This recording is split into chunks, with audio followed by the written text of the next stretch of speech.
মাতৃস্নেহৰ অনন্য নিদৰ্শন মাকৰ সৈতে উমলি আছে এটি সদ্যজাত কণমানি গড়ৰ পোৱালি কণমানি পোৱালিটো দেখি উৎফুল্লিত হ'ল পৰ্যটক এই নান্দনিক দৃশ্য উপভোগ কৰে পৰ্যটকসকলে টুৰিষ্ট গাইডৰ কেমেৰাত আবদ্ধ এই নয়নাভিৰাম দৃশ্য টুৰিষ্ট গাইড শিশুকান্ত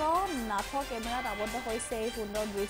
দৃশ্য দেখি ৰোমাঞ্চিত হৈ পৰিছে পৰ্যটকসকল আৰু মাতৃৰ সৈতে থৰক বৰক খোজেৰে আগবাঢ়িছে এই কণমানি গড়ৰ পোৱালিটো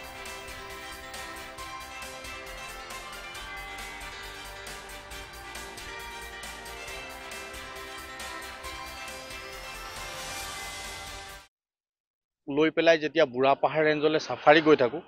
সাফাৰী গৈ থাকোতে হঠাৎ মোৰ গড় পোৱালিটো মই প্ৰত্যক্ষ কৰা মাত্ৰক লগালগ গাড়ীখন অলপ স্লো কৰি পেলাই মই ভিডিঅ'টো লওঁতে মই অনুমান কৰিছোঁ যে সেই গড় পোৱালিটো অতি কমেও 24 ঘণ্টা হৈছে জন্ম হোৱা তে মানে গড় পোৱালিটো খোজেই কাঢ়িব নোৱাৰে থৰক বৰক এখোজ দুখোজকে মাকে আগবঢ়াই লৈ গৈ আছে মানে এই গড় পোৱালিটো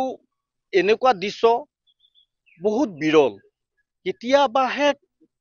কাচিত চকুত পৰে যিহেতুকে বন্যপ্ৰাণীয়ে নিজৰ সন্তানক সেফটিৰ কাৰণে সদায় লুকুৱাই ৰাখে এনেকুৱা বাহিৰলৈ টুৰিজিমৰ আগত অলপ ডাঙৰ হোৱা পিছতহে দেখা পোৱা যায় এই 24 ঘণ্টা 48 ঘণ্টাৰ ভিতৰৰ পোৱালি আমি এদিনা প্ৰথম দেখিলো এইবিলাক দৃশ্য বহুত বিৰল এনেকুৱা পৰ্যটকে দেখি বহুত মানে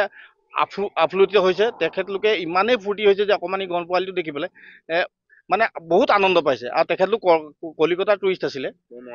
বহুত মৰম লগা পোৱালিটো মাকৰ লগত আছে মাকে আগবঢ়াই নি আছে খোজ কাঢ়িব পৰা নাই এখোজ দুখোজ থৰক বৰক তেনেকে গৈ আছে বিৰাট ভাল লাগিলে চাই আৰু পৰ্যটকো বহুত আপ্লুত হ'ল